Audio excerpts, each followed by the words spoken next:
It's Rome, and welcome again to another episode of Homefront, the family talk show where we talk about issues affecting you, affecting me, affecting our families, Trinidad and Tobago, and the world at large. And Friday's episode was Friday with Prof. Now, Friday, we got so many calls, so many messages about the discussion that we had with Prof that we had to bring her back. And I have JP with me as well again. JP, elbow.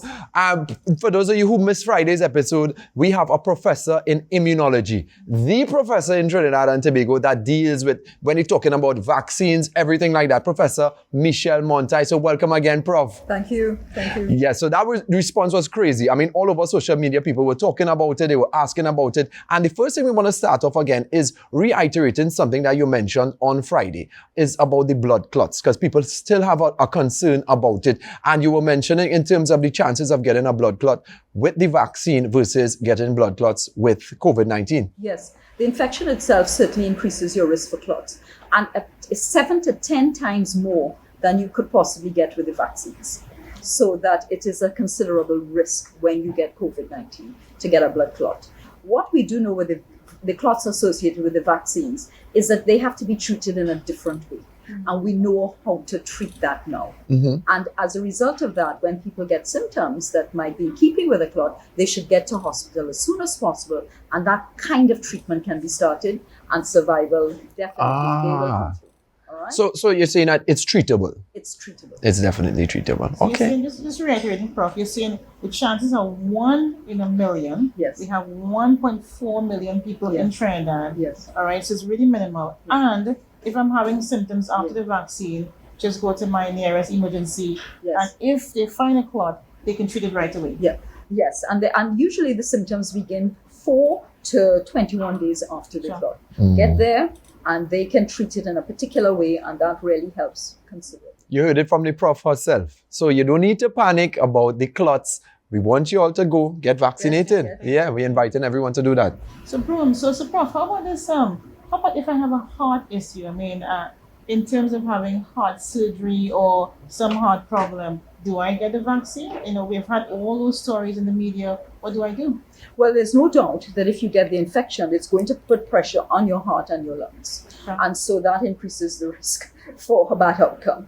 So that what I would say is that anyone who has any sort of cardiac problem, heart problem, that they really need to contact their doctor, because there's a lot of variation in the severity of the heart problem, the medications they're on, if they had surgery, when they had surgery, etc. So that I think it's really important that you contact your doctor and get his or her advice on the vaccine. My specialist doctor, not just my normal GP by the corner by the road, right? It's my my Your GPs be by the corner, by the road?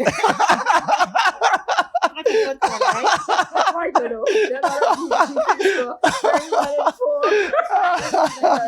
GP, but without doubt, certainly go to your GP and maybe your specialist as well, and have the discussion with both of them. But always know that vaccination versus COVID infection, in people who have heart disease, vaccination has less risk. How about kidney failure? How about those kidney patients? Yes. Kidney is a problem. People who are on dialysis are 25 times more likely to die from COVID infection than the general population.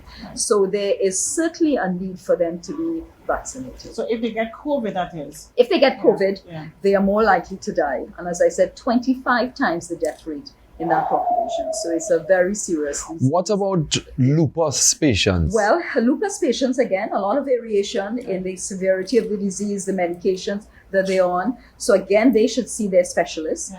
Certainly the British Rheumatological Society, who deals with lupus type patients, they recommend vaccination, immunization. Because I have a friend and she has lupus and she went for her vaccine. And then I have my sister.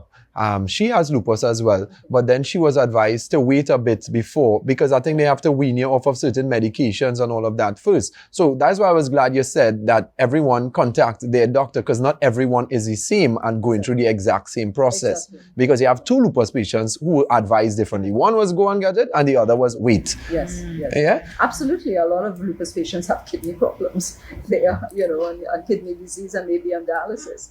So the key point here that we could take away so far is make sure you consult with your doctor if you have any sort of medical conditions before you go and get the I vaccine. think that's wise, yes. Yeah, I think it's definitely How wise. about those variants, Prof? I mean, I know we discussed a bit last time, and I know that we have Professor Christine Carrington coming on sometime about that, but I know it's coming on. We had the Brazil variant, and we have the one from India. This is super variant one that's coming on now.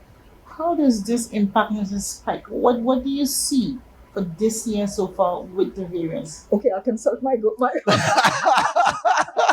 That's a hard question. Yes, Joanne, that's a very hard question. Essentially, the variants do challenge some of the vaccines. Yeah. The good news is the AstraZeneca that we have will cover the Brazilian variant very nicely. Yeah. I don't think so. I'm thinking about what we have. We have certainly had community spread with the original strain, the Wuhan strain, and the Brazilian variant, and the AstraZeneca and Pfizer, which I think we might be getting, it will cover those very nicely. It's less, the AstraZeneca is less efficacious against the South African, but even there, it stopped severe disease and death. But it didn't stop necessarily getting the infection, but certainly nowhere as bad as if you were not vaccinated. So, and the Pfizer is also good against the South African. So we're having a spike going through, like we're having a spike May, and then we're looking at maybe June. Hopefully it goes down. Are we looking at any more spikes, you think, as we go along for the rest of the year, or? Well, it depends on us. If spread is occurring when we do not follow the rules. Wear your mask, wash your hands, limit your socializing, your social life, and do everything else that is required. And get vaccinated, these people. That definitely is going to make. So top of that list, get vaccinated and everything else. So okay, and let's say I contracted COVID-19. God forbid, where the wood to knock on is not wood, is not No, it's not. ceramic. But God forbid, right? I know that I was reading that they said between 5 or 6 months after you contracted the virus where you would go to get vaccinated. So if I am to get vaccinated months later, do I take one vaccine shot or two? Because I know the AstraZeneca that we have here is 2 shots. Yeah. Do I have to take one or do I have to take both? Well, again, we don't have a lot of experience yet, but certainly reading and what is coming, particularly from the UK, where they have used the AstraZeneca, is that they're already suggesting one vaccination after you've had COVID. Yeah. And certainly in my own research, looking at reading about the immune response, they've said that certainly one vaccination after you've had COVID, it really gives you a very good boost, as it were, and gives you a very good quality of immunity against the virus. The other thing that I would say is there's a reason why they wait 6 months. And people who get the vaccine a little too close to when they recovered from the infection often get a lot more symptoms. So that's another reason they wait for a little bit of the waning, and then they increase that immunity. It's not gone away, it's just sort of settled a bit, and you are less likely to have such a severe. So if I get the vaccine now, and I never had COVID before, what sort of protection do I have? And is it that I don't need to wear my mask anymore? I got my vaccine and now I'm free to go with one shot. Well, you mean after you've had COVID? No, I had no COVID. I just go in to get vaccine and I get one shot. One shot does a good job, but it's nowhere near the kind of protection you have with 2 shots. All right? It's a different story when you've had infection. You've had the infection, your immune system has seen it, and then you boost or you give a... Right. So that was like your one shot first. Yes, your one shot. Right. But really, while the one shot seems to be doing very well, it still is not as good as having 2 shots. You're more likely to still get the infection after 1 shot than after 2. Very few people break. So those who got their first shot, would you advise them to still wear their mask, still follow the protocols? Because a lot of people, guys, please encourage your neighbors to go and get vaccinated. A lot of the people in our communities, unfortunately, are not being vaccinated. The more of us who are vaccinated, collective immunity, and we stop that spread. And then we can take off the mask and we can enjoy Carnival 2022. Oh gosh. Don't say that. I'm getting excited already. I'm getting excited. So in order for us to have a Carnival 2022, you're saying that we have to get the majority of the population vaccinated. So I am a Carnival baby. So all you make sure and get vaccinated, please. JP, anything else you have for Prof? Well, no, of course, I can be here. Prof, I was mine. So, Prof, one last thing though, in terms of what I've been hearing is that the young people are now, if they get COVID, it's now switching. It used to be the older persons who are getting COVID more, and now it's the younger population. So why is that happening though? Well, you could take a look at the figures in the UK, and you could go and stand outside Queen's Park Savannah this weekend or whatever and see who are lining up to get the immunization. It's the older people. Right. When they get immunized, it means that the virus cannot spread in that population, Right. but the virus will try Right. to spread. Right. And it's just you're going to begin to see more young people. Like me, young people like me. Well, like,